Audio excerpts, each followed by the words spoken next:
Este libro es una introducción al método teológico generalmente conocido como escolasticismo reformado. Esta reflexión y exposición sobre las doctrinas de la Iglesia cristiana a menudo es considerada forzada y que evoca imágenes de rígidos teólogos del siglo XVII después de Calvino, que lanzaron el mensaje cristiano en formas aristotélicas para que no quedara nada del fresco mensaje original que los reformadores le habían legado. Los estudiantes de teología fueron enviados a las iglesias con un sistema muerto e inflexible, usado para castigar la congregación desde el púlpito cada domingo. El resultado fue una fe cortada y seca, vacía de la vida, y una teología que se dirige hacia el camino de la muerte, o aún peor, atrapadas en las garras del racionalismo. Los escritores de este libro creen que esa imagen se basa en una gama de malentendidos históricos y sistemáticos. En primer lugar, el escolasticismo no era algo practicado solamente por teólogos reformados rígidos. Autores luteranos y católicos romanos también hicieron amplio uso de ese método después de la Reforma. De ese modo, el escolasticismo era una actividad ecuménica. En segundo lugar, el escolasticismo no solamente fue utilizado en el siglo XVII, toda la Iglesia occidental había creado una teología escolástica desde el siglo XI, una aproximación escolástica también era aplicada en otras disciplinas académicas.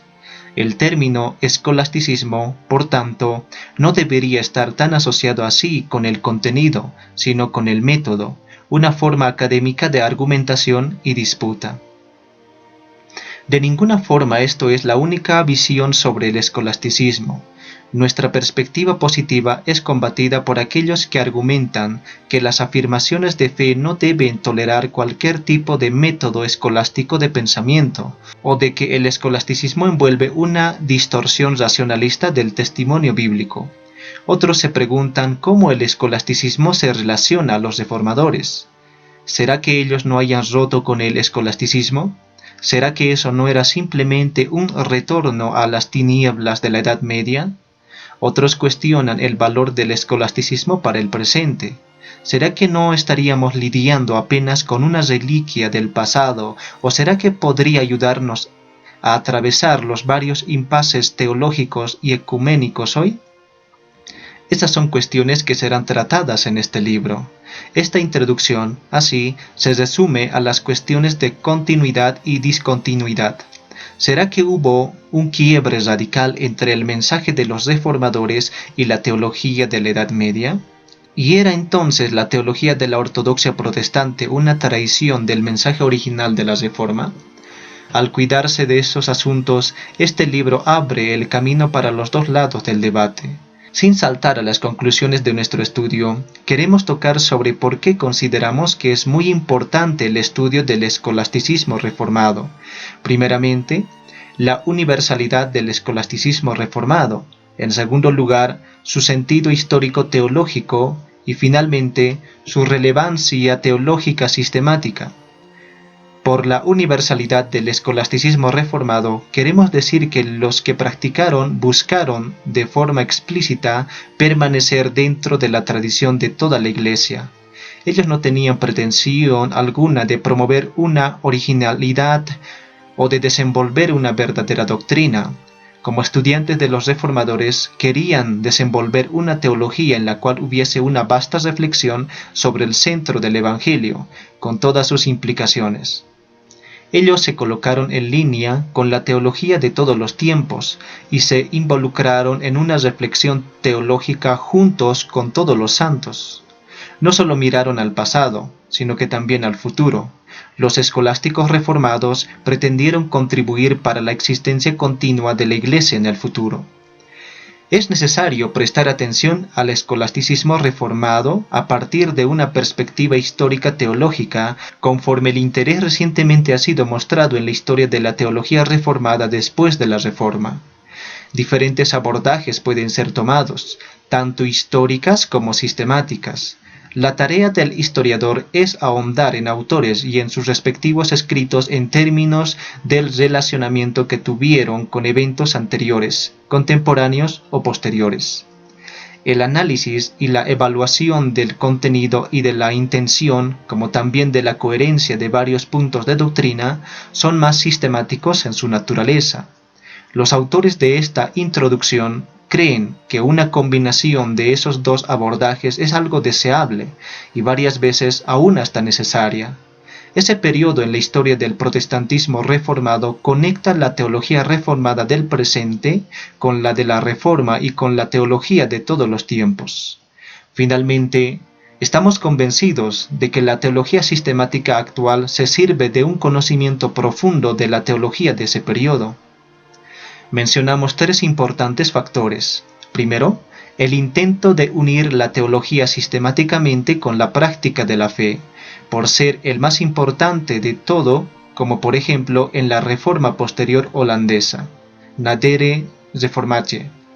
Segundo, apuntamos a la cualidad argumentativa de la teología reformada. Como veremos, los teólogos orientados de modo sistemático colocaban gran énfasis en la argumentación sistemática y ordenada, y tenían como objetivo una definición clara de los términos que utilizaban.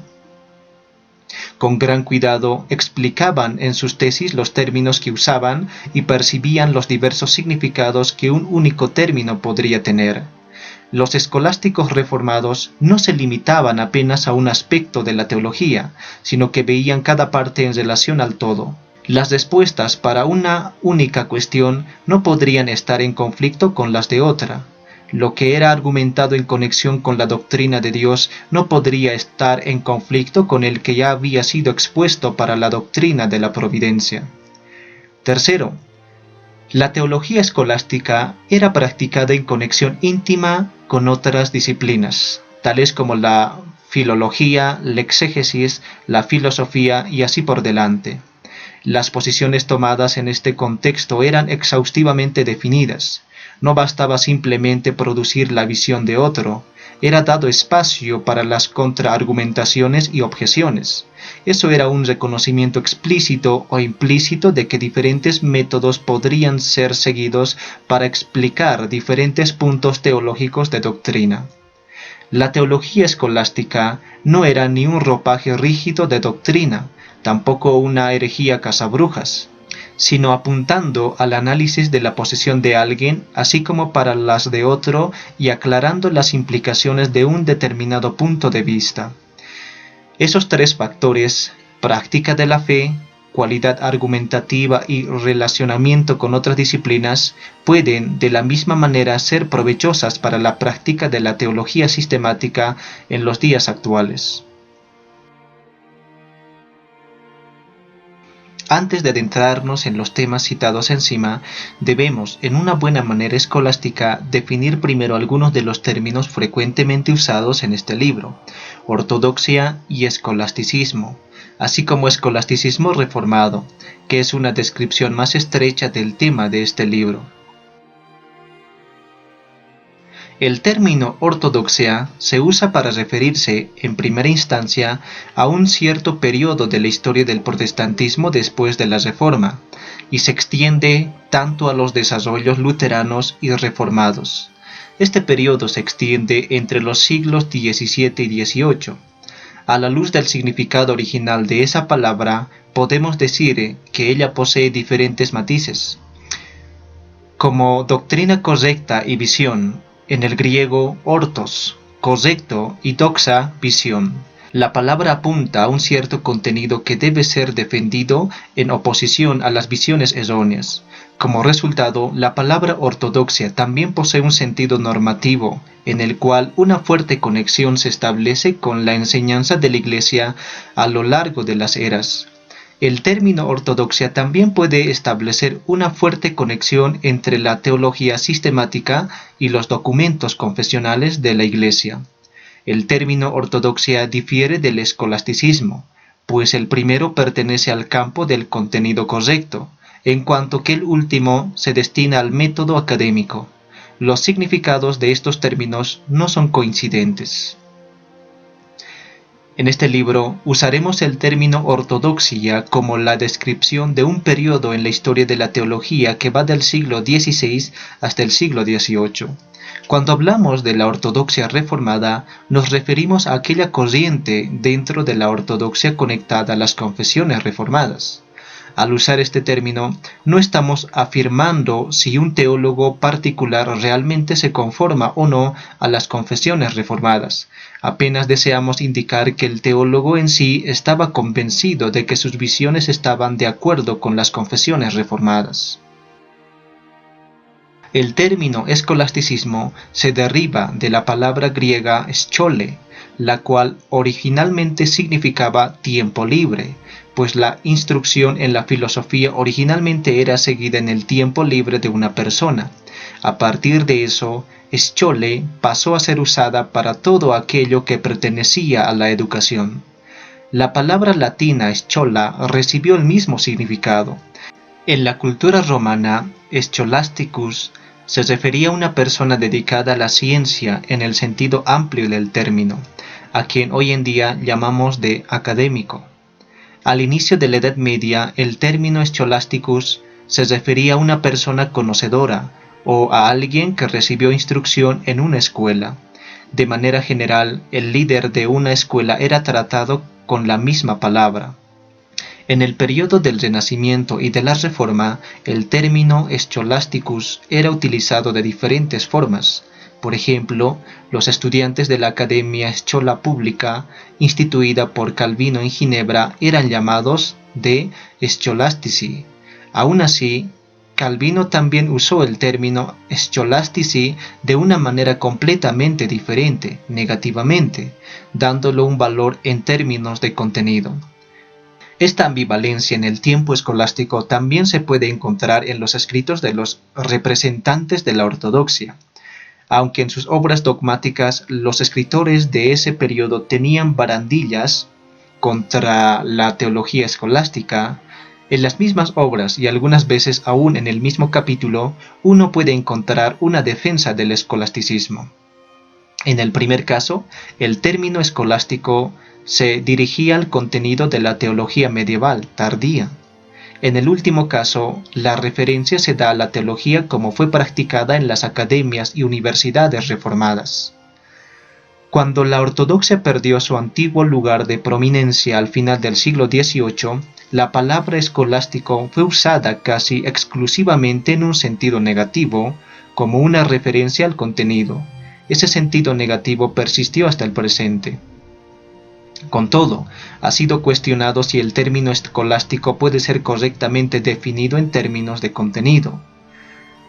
Lambertus de Rijk, en su obra Middeleeuwse Wijsbegeerte Traditie en Vernieuwing, demostró de forma convincente que es imposible definir el escolasticismo exclusivamente en términos de contenido. Él propuso que el escolasticismo sea utilizado en verdad como un término colectivo para la investigación y la instrucción académicas hechas según un método particular. Con esa propuesta, de Rijk consecuentemente visitó nuevamente el sentido original y medieval de la palabra. En el curso de la historia se hicieron intentos para definir el escolasticismo, tanto histórica como sistemáticamente. El escolasticismo frecuentemente era identificado con la teología medieval, sin que se tomase en cuenta el hecho de que el método escolástico también fue usado en épocas posteriores, y además no toda la teología medieval era escolástica. Otras definiciones identifican al escolasticismo con algún tipo de contenido, tal como la filosofía de Aristóteles, y simultáneamente hecho un juicio de valor.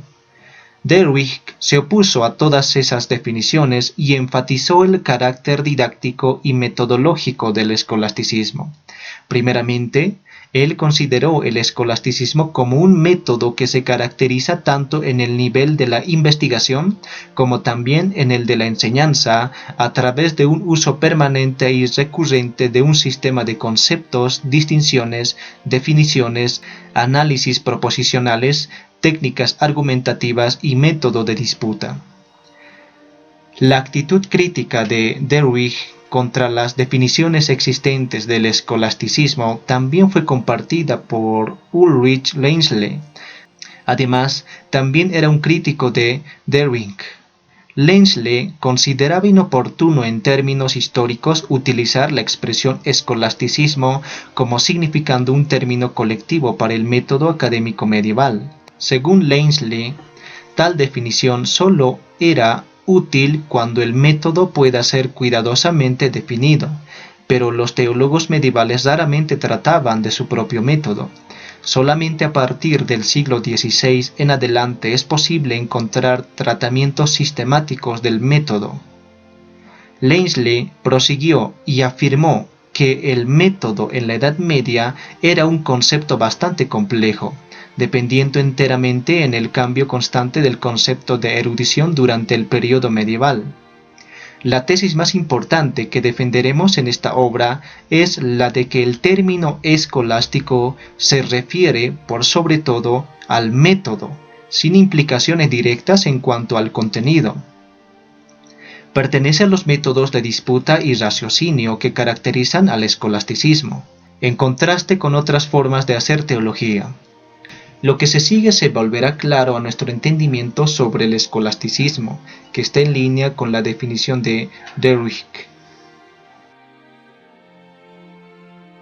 Después de definir la ortodoxia y el escolasticismo, aún necesitamos especificar de cerca sobre cuál es el tema de este estudio, a saber, el escolasticismo reformado. La palabra reformado en lugar de calvinista fue escogida de modo deliberado. La corriente reformada dentro del protestantismo no encuentra su origen únicamente en la obra de Calvino, sino también en las de otros de sus contemporáneos, tales como Bullinger, Bucer, Vermigle y Sancius. Si alguien pretende destacar el carácter amplio de todo el movimiento, entonces no sería correcto sugerir que solamente una persona estuvo por detrás de esa tradición.